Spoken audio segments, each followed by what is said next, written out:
Welcome to Adogsy. Discover everything you need to know about dogs and more. Our goal is to help you become the best friend and understand your furry companion on a deeper level. We provide information based on current research and the experience of seasoned dog owners. If you'd like to support our channel and help us create new videos, you can make a donation through the link in the description. How to talk with your dog. Finding the right conversational tune?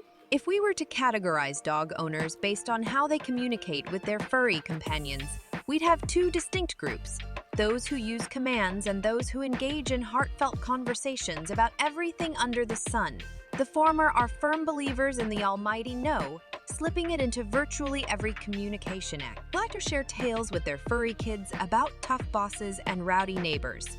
After all, there's an age-old belief that dogs understand everything, even if they can't vocalize it. In reality, it's quite the opposite. Dogs don't understand everything. However, with time, they learn to speak to their owners in ways that lead to mutual understanding. Of course, this process starts from day one when they join your home. The right way involves communicating with your dog much like you would with a child who comprehends a lot but hasn't quite mastered naming objects and phenomena with words. Canine companions quickly grasp essential concepts. It seems no dog has remained indifferent when hearing words like Oleg, are you ready to eat? Even if the dog isn't Oleg, but rather Oksana. Every element tied to a dog's life should be verbalized, whether it's the name of a beloved toy or the act of donning walking boots. While there's no need to deliver complex monologues about the rising cost of dog footwear while agents are sprinkling, it's quite fitting to tell your furry friend that you're going for a stroll and you're putting on those boots so he can be the most stylish pooch in town. Sooner or later, at the mention of boots, the dog will react somehow, either looking forward to the walk or expressing disappointment at not being able to go barefoot. According to various studies, dogs can remember around 200 words. Ideally, they should be functional words, although during interactions with mom and dad, a dog might memorize a few colorful ones.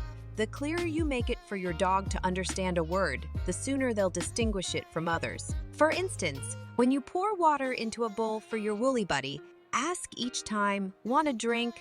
Naturally, he's interested in any manipulation of the bowl and will soon remember the word drink. Similarly, if you toss a toy and ask him to fetch the ball, he'll associate those words. That's when you can truly engage in a dialogue with your furry companion.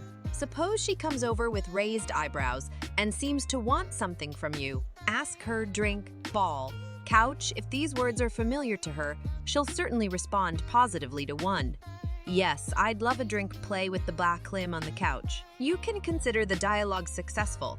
The dog came with a request, and you understood and fulfilled it. The spectacle of a talking dog could easily be a highlight of your home gatherings with friends. Another beneficial approach involves narrating your dog's actions as they're about to happen. Let's say your furry Oleg is preparing for sleep. He heads towards his bed, yawning, spins around, and gets settled. You can say to him, "Lie down, Oleg, sleep," and he'll do just that as he was about to anyway. Over time, he'll associate those words with his sleep mood and will be ready to go to sleep at your request. The same tactic works for teaching your dog to relieve himself. By saying the word just before he lifts his leg near a post and praising him afterward, you can teach him to urinate at the right moment. Not that it's a highly sought-after skill, but you might recall it on trips or in other extreme situations when your dog needs to empty his bladder within a limited time or area. Conversations with your dog during necessary actions that you undertake on their behalf can be helpful. For instance, as you walk down a country road with Oleg, you hear the roar of a car engine behind you. It's clear you need to step to the side and let the car pass. You can say to your dog, "Car, let's move aside." Guide him with a leash, stop, and wait. If Oleg is reluctant to wait and tries to run into the fields, you can repeat "car" and restrain him. Eventually, upon hearing "car," he'll understand to step away from the road. Ending this activity with "good job, let's go" will lead him to continue the walk after the car passes. A similar mechanism works when teaching your dog phrases like "let the guests undress," "let the grandma through," "leave the cat alone," and so on. The leash and praise aid in memorizing words like nothing else. By speaking with clear words and patiently naming objects during conversations with your dog, you're creating a more understandable and predictable environment for them. And encouraging "don't do that" in a potentially troubling situation can calm your dog down, provided they know the phrase. Overall, the joint life of a dog and its owner becomes less stressful for both if they can communicate effectively with each other. Rephrase and translate the text to English as if it were written by a native speaker from the state of Illinois, using the regional linguistic influence.